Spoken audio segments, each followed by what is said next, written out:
I'm gonna plug. You guys need? Oh no, we're pretty good. We're good over here. Is that on the extension table? I might be able to get the shotgun rolling. No, I don't need it here. It would just look unprofessional.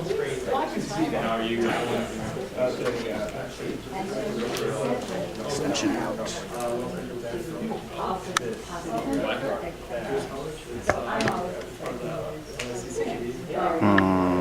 What? What's up? Because it always... Oh, how long? No, on a good format? No, it's on a good format. We could even increase the quality if we wanted to, but that looks fine on YouTube.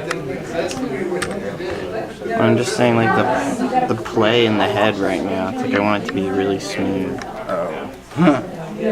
Look, we should have brought him a tripod.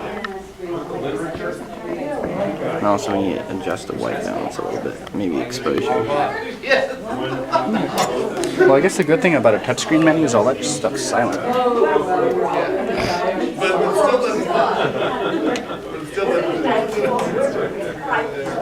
Wonderful. My dad still lives there. I have no idea. Yes. That is so amazing. That's great. How to get your kids to Here, put this in the mic. yeah, like science class, weird hair. Wait, hold on. It sounds like there's feedback, like, here, listen. The left is more than the right.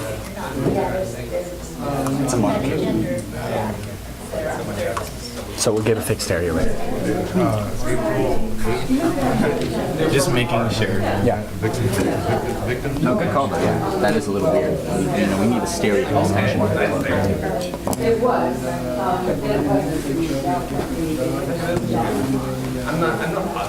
Just don't. I got two new groups. I have to move my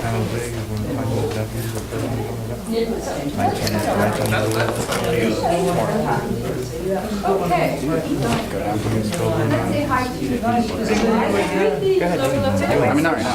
How are you? Hi, Kabir, you have a new bed. Point of information. Yes. Point of information. You should start using it.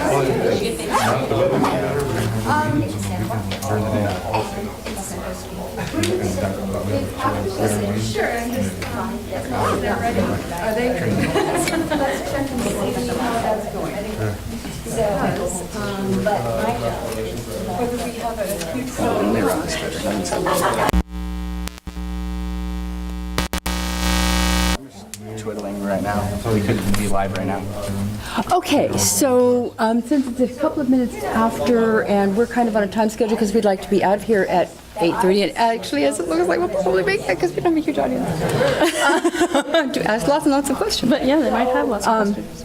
They might. It's a very intelligent crowd we have. That little crowd we have. Let's go. Okay.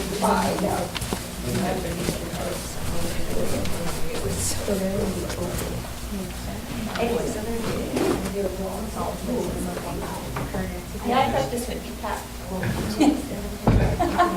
I was hoping. But you'll have our full attention. Yes. What happened? People are not here. You can direct that question to Mr. Peter. We're supposed to be in the paper today, I understand. Gossip House. It's supposed to be in some. Not in the paper? Not today, but we had a letter to the editor, and we had an announcement, and we had an article. So A few days within this week. Oh, okay. And Yeah. the UC students are going to be watching it. They're filming it. Right. So you're live. Okay, we're on. We're on. FYI. Okay, so I just want to welcome everybody for coming out tonight. My name is Miranda, and I'm the Assistant City Clerk here at the City of Merced. And I'm really excited to be a part of this presentation tonight. It's something that's a topic that's really important to me, and I know it must be important to you, or else you wouldn't be here. So for those of you who aren't aware, Sunshine Week actually started back in Florida. And what happened was back in 2002, the legislators there tried to pass over 300 exemptions to their Freedom of Information Act. And so as a result of that, the Society of Florida Newspaper Editors started a Sunshine Sunday to kind of shine light on the fact what they were trying to do there.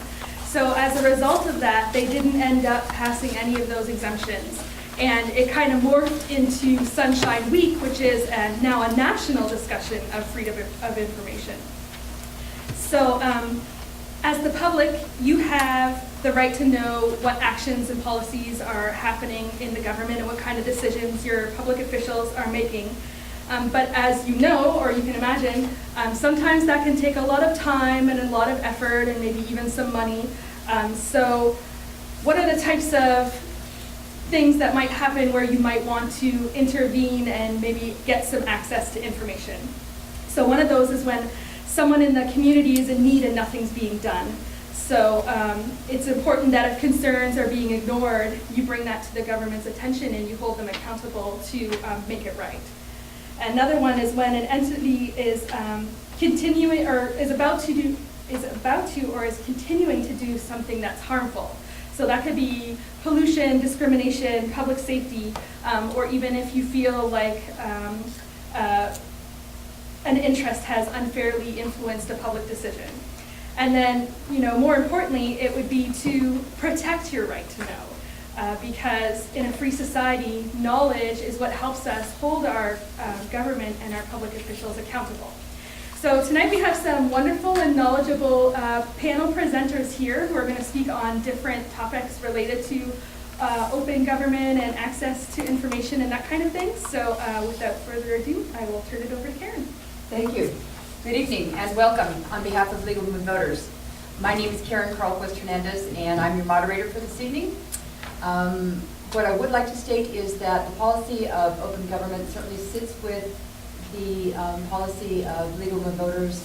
We have worked as an organization for 100 years to make sure that government is accessible at a grassroots level by people for people. So with that, without further ado, we have 5 very knowledgeable panel members, as Miranda said. And so the first person I'm going to introduce is Dr. David Kalnick from UC Merced. Cal State Stanislaus. Where is he from? Cal State Stanislaus. And he has been a professor there for 10 years, and his area of interest is environmental policy and politics. And how open is that policy? Okay, so one of the things that I guess we were given just a few minutes of talking, and then we'd have a discussion. But when I'm thinking about preparing for today, I thought that openness and sunshine laws, notwithstanding the events in Florida, sometimes, or really oftentimes, a case where we're doing better but feeling worse. We have a lot more open laws that tend to be followed. You can go back to the smoke-filled rooms are now something that happened in the past, the open corruption that marked machine politics, and a lot of those, open bribery for positions, voter fraud. Most of that, not all of it, most of that's gone. And in large part due to the sunshine laws we talked about, Freedom of Information Act, right to know provisions, open hearing provisions, both in California and at the federal level in the wake of Watergate and the turmoil that brought. But despite this, we have never had trust in government or political institutions so low. That's institutions as a whole and our individual policymakers. So something's amiss here. What's going on? Well, one of it can be that open government transparency worked too well. We saw what it is, we don't like it. It's only a possibility, although I'm not sure that's it. Another is, at the same time that we have the open government, we also have changes in journalism. We have an emphasis on personal scandal, what some people would call gotcha journalism. So while we might see how government works, we're so focused on the personality, or oftentimes so focused on the personality, that we miss the inner workings of government when problems get solved. Another is simply changing demographics, leading to value clashes, and we're having trouble getting along over anything. Polarization of ideas. And so all of that probably plays a role in the lack of trust in government. But with regard to the sunshine laws, I think it's most interesting that the laws that evolved to fight corruption back about 40 years ago haven't really evolved to where we want them to now, which is to promote an effective and honest citizen engagement, where people have a say and where people can not just see what's happening, but have a real route to be able to participate, to be able to set priorities, to be able to figure out not just what to do, but how to do it, and to make choices. And that's all the more important in times of dwindling or scarce resources. If we have to make choices between investing in prisons or education or healthcare, and it seems like it's all done where it might be done in the open, but it seems like the decision's pre-made, and we enter into a room and we hear it, we get information without actually participating in it. So that's sort of my recommendation, would be to find ways to move beyond simply information providing and move towards engagement. And we can talk about what some of those might be in a few minutes. Great. Thank you very much, Dr. Pollard. I apologize for saying these Merced at CSU. It's all right. That's our little home campus here. Okay, so our second speaker tonight is Mike Conway, who is the assistant to the city manager for the city of Merced. Just as a background, Mike has a background in also working for the Merced Sun-Star as well as the Modesto Bee. So, Mike, your words, please. Thank you for inviting me here, and I've been on both sides of the sunshine equation here, having covered it for newspapers and been on the answering side when reporters have called doing the Sunshine Week stories. So, excuse me.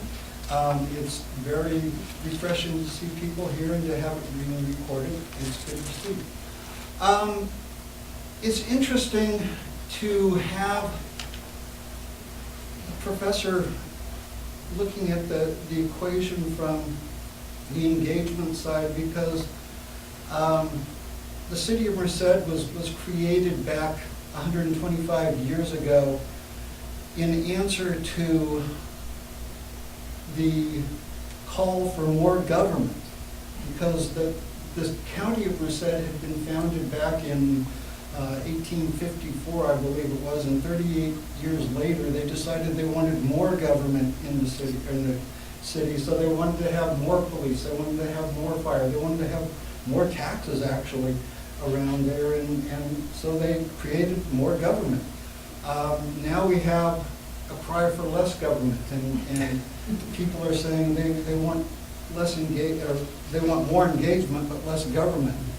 And so we have this very interesting conundrum that people are having. But there is a call for more engagement, and I know that the city has, a couple of years ago, they started having some town hall meetings where they started going out and actually going to the community and having city council meetings out in the community.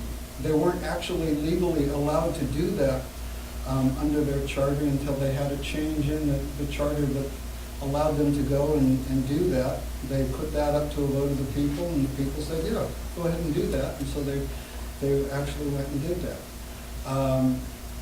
One of the things that we've had are policy sessions that we had one in the end of February, and we're having one coming up on April 16th. 19th. Thank you. Saturday the 19th, 8:30 in this building to discuss policy questions, policy issues regarding our upcoming budget, so that people can weigh in and be heard on those kinds of issues of how do these dollars and cents get spent. We have a budget where, for once, we're very thankful we're not having to cut but we don't have a whole lot more to spend. You know, we have a few more dollars out there, but we're asking people, where are the priorities? Where do you want to see these? And it's also a question of, we want them to weigh in, and if we're not able to spend it now, it helps for the future, because those kinds of answers come in and help us for the future, where we're saying, okay, we do know that the situation is getting better in the long run, and our budget, we had a presentation in the council meeting for a 5-year projection. And while it's not great, Merced isn't going to be bouncing back the way the rest of the state looks like it will be bouncing back. We are going to be doing better, and so we're looking at ways that we can be recovering. We're asking people, okay, in the long run, where do you want us to be looking at? So we are trying to engage the people and looking at ways of engagement. So yes, we are trying to find out from the people. It gets disheartening when you have these kinds of meetings and you don't have a whole lot of people out there, but you keep trying, because part of it is people sit there and they say, I didn't know you have these meetings. I didn't know. We have a person who sits on one of our commissions who came to a council meeting, and he was very amazed because he didn't know that his comment, and I'm paraphrasing, was that he was amazed that the mayor asked people to come up and speak if they wanted to speak on any of the items on the agenda. And after every item, the mayor would say, is there anybody in the audience who would like to speak? And he was amazed that everybody had that right. And under the Ralph and Brown Act of 1954, everybody in the audience has a right to speak on items of the agenda. And that's, you know, one of those things that everybody who's been a reporter knows the Brown Act. And, you know, we flash that one all the time. And everybody who sits up there on the council, they understand and respect that too. And, you know, we believe in that. I mean, both as former reporters, but also as government employees. We understand that, and we believe in the people's right to speak out and we want to hear them. And so part of that is us getting the word back out to people that these are public meetings, and please, public, come to them. With that, I think I've made my case. Thank you very much, Mike. Our third speaker is Joe Keita. Joe is the managing editor of the Modesto Bee, as well as currently the Sun Star. He's been around here for, he was the managing editor of the Sun Star for 8 years, went to Georgia for a couple of years, and came back 2 years ago. Joe? Well, hey, thank you so much for inviting me, and thank you to the League of Women Voters. I'm very much in awe of what you guys do, both here and in Stanislaus County. So I'm happy that you're putting this on here today, because this is something that is just absolutely near and dear to my heart. I love Sunshine Week, and the reason why is it's pretty much kind of cuts right to the crux of why I wanted to be a journalist, and that's open information so that a community understands what's happening in its government and then can make informed decisions based on the knowledge that they get from what's happening in the government. And I've long believed that sunshine is the best disinfectant. It is something that is extremely important, that if we do not have a right to know or the opportunity to inspect what's happening in government, that's when things get a little swirly. And so that's something that I have fought for, and our newspapers have always fought for throughout many, many years of my career, and then way, way, way back before that. Both Modesto Bee and the Merced Sun Star have been very strong in making sure that it fights for the right to know of its readers. And so that's something that I take very seriously. I am very, very, very much dedicated to that. And we've had some really great relationships with local governments, and they have been very open with us and asking for information. We've gotten it. A few times we've had some problems where I remember it probably was about 2005, We were asking for some records involving an employee at the county of Merced. We had to sue to get that, and we won. So things are becoming more and more difficult when governments decide that they don't want to release information. We have to then get our legal team involved and then eventually have to go to court for information. Right now in Modesto, there's a couple of issues that we're looking at where we're not getting the information that we want. And sometimes I wonder why we don't, and a lot of times it's not because there's anything nefarious happening in government, they're just really worried about their own legal protection. One thing that we're asking for right now in Modesto involves an assistant public works director who was terminated by the city, and we wanted to find out what happened. And they won't tell us, they won't even give us the complaint, which was filed by a number of other employees about this employee before he was dismissed. And a lot of people think that maybe that doesn't need to be public knowledge, but I think it does, because our most important job as citizens is to critique what happens in government. And if we don't know what is happening, we have no way of critiquing the job that our elected and appointed leaders are doing to run that government. And so that's why I think as the owners, as the people who are ultimately at the top of this pyramid, the people who are in charge of government, I think sometimes we do have an opportunity and a desire and a need to know exactly what's happening. So that's something that we take really seriously, and it's something that is not going to go away. It's been really tough in the news business lately. The entire newspaper industry has undergone what I like to say is an earthquake. We've had incredible changes.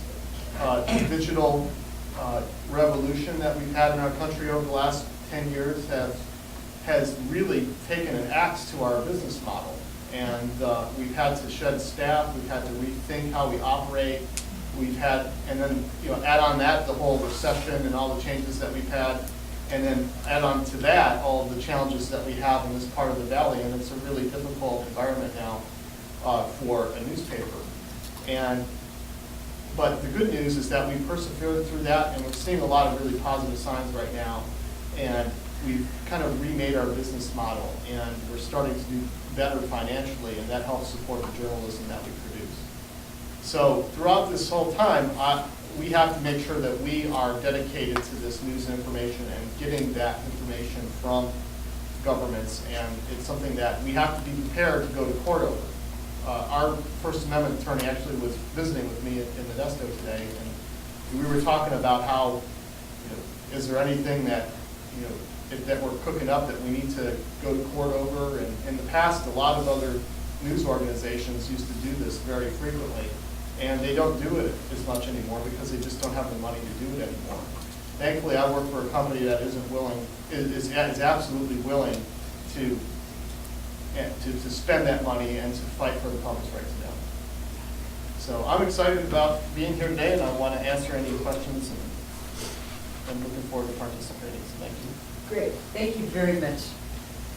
Okay, so moving on to our fourth panelist tonight, we have Mike North, down there at the far end of the table. Mike is the current Public Information Officer for Merced County.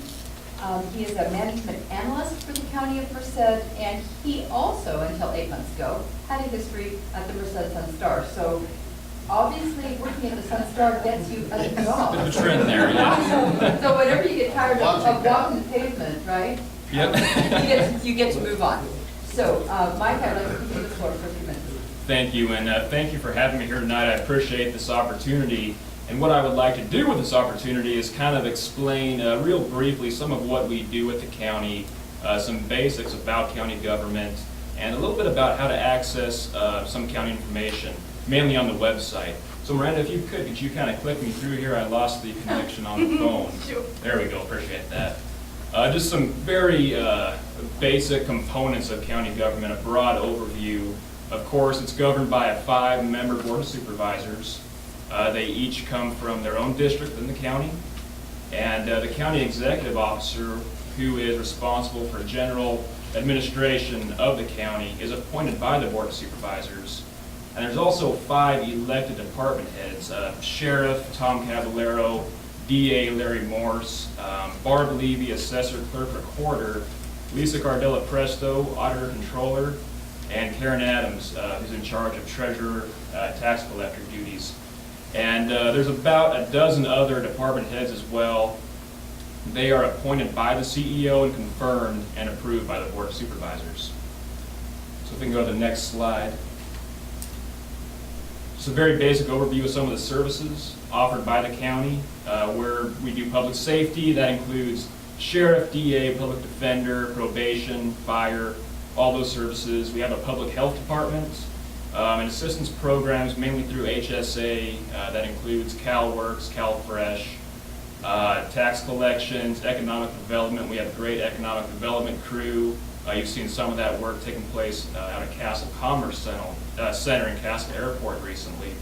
Mental health services throughout the county. We have 16 library locations, and workforce investment and ag, which doesn't only do ag, they do weights and measures and animal control. Next slide. And a quick overview of the county budget. It's a spending plan approved annually by the Board of Supervisors as required by state law. The CEO brings a proposed budget in June, and there's a public hearing and an adoption in August of that budget. It's about $460 million overall. And I have gotten some questions in the past about when is the appropriate time or the best time for the public to provide some feedback on the budget. Some people aren't really aware of how the process works. You're more than welcome to a proposed budget in June. Come to that meeting, provide input. At final budget, there's that public hearing. That's what it's there for, to provide input. It's a great time to make your case and make any comments. You have all the Board of Supervisors up there. You have department heads in the back listening to you. And you have the public there. It's televised and recorded and ready. The minutes are taken. It's always there. It's on record. And if you're not comfortable doing that in that forum, you're more than welcome to, between June and August, approach your supervisors or staff at that point too and provide whatever feedback you have. There's a big window there for feedback on the budget. And but essentially the process that we follow is guided by state law. Next slide, please. And how to access the county budget. I don't know how many people know how to navigate the county website. It's a big website with a lot of information on it, and it's difficult to navigate for anybody.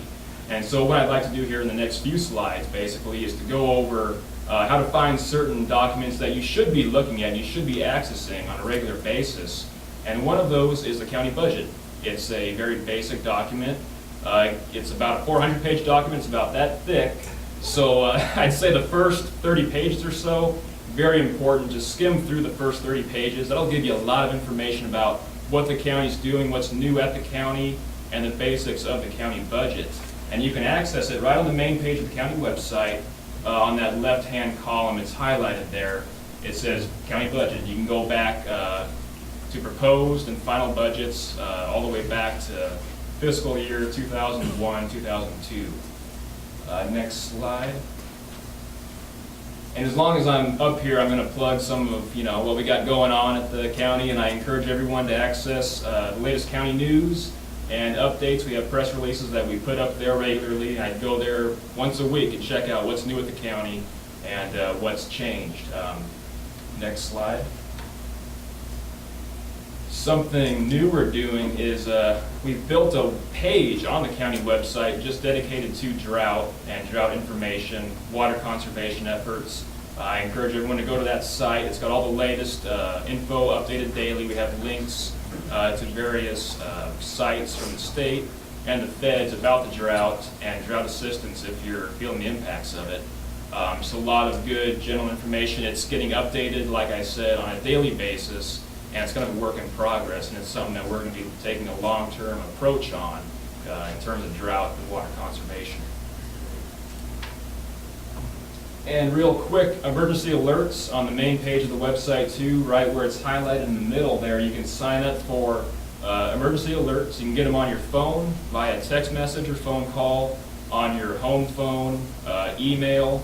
And you can choose, and you can pick and choose whatever kind of alerts you want to get, from very serious issues to just very moderate concerns that maybe people don't want to know about. I've signed up for all of them, and it's I can promise you it's not a nuisance. I don't get that many calls and texts all day and night, so it's a good service to know what's going on in your community.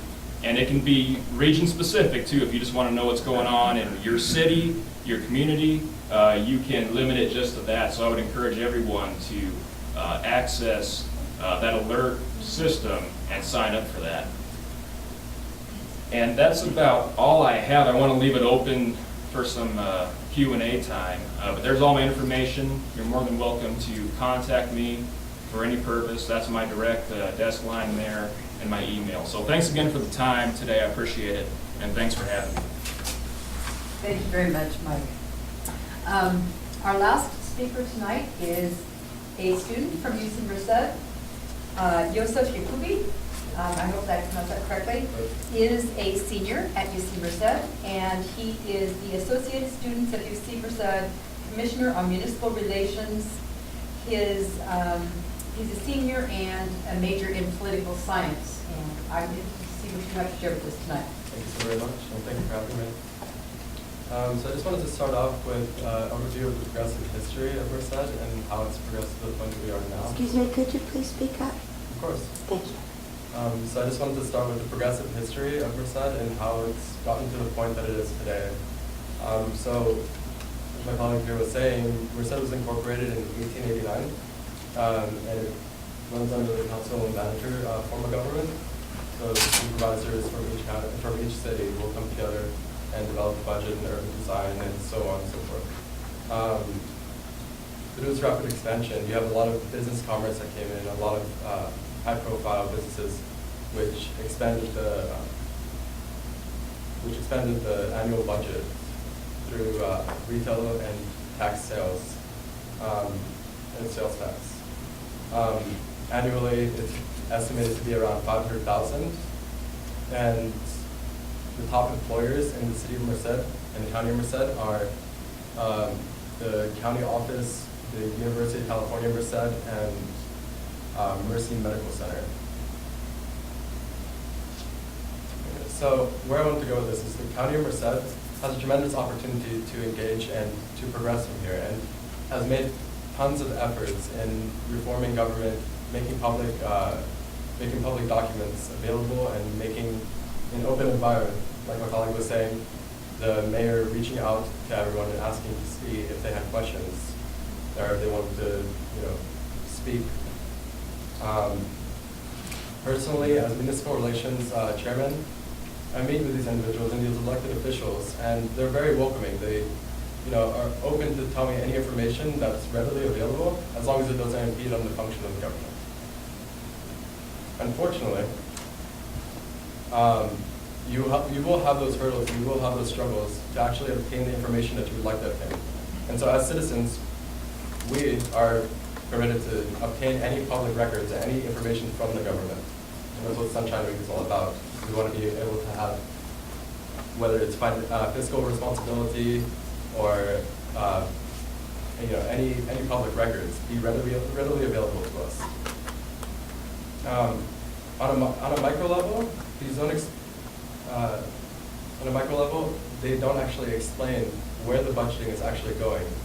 And if you want to find out certain aspects of it, you have to dig deep. And I'm sure he understands that. Trying to find information is such a hurdle. I've stayed on the phone for 3 or 4 hours just to receive a, I can't give you the information. That was hectic. So we want to make this easier on us. We want to make it easier on the public. We want to make the public more aware and more comfortable with our government and with our officials who are elected to represent us.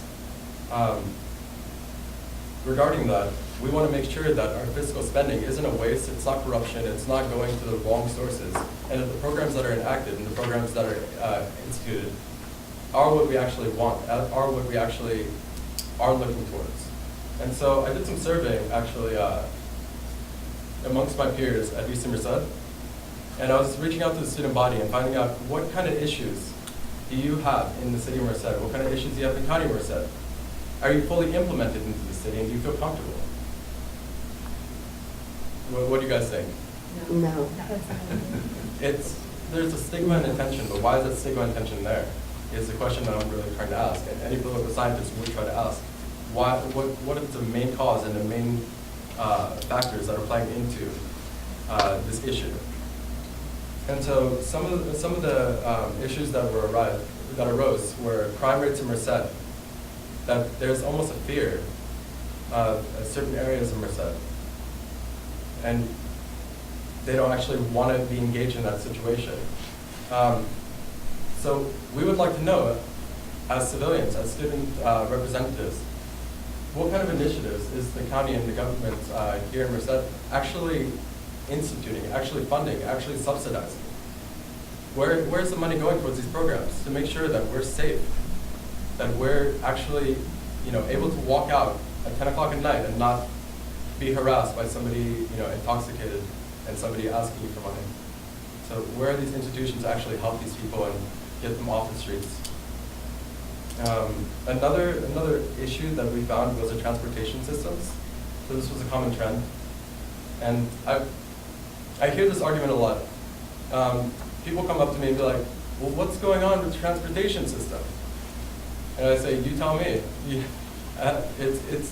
It's a difficult question because you go to the city and you go to the county and say, can we increase transportation? Can we, maybe move a little bit more funding? And I might show up at that meeting in June. Can we increase funding and increase our, development of these programs? We don't have the money as the response. Right now, currently, we don't have the money, and I totally understand that. We just came out of the 2005 recession for Merced County, correct? Mm-hmm. And it's a really difficult time, and we're just getting out of that. But with a growing population and a growing business commerce, these are things that we'd like to know. How can we increase our funding? How can we increase the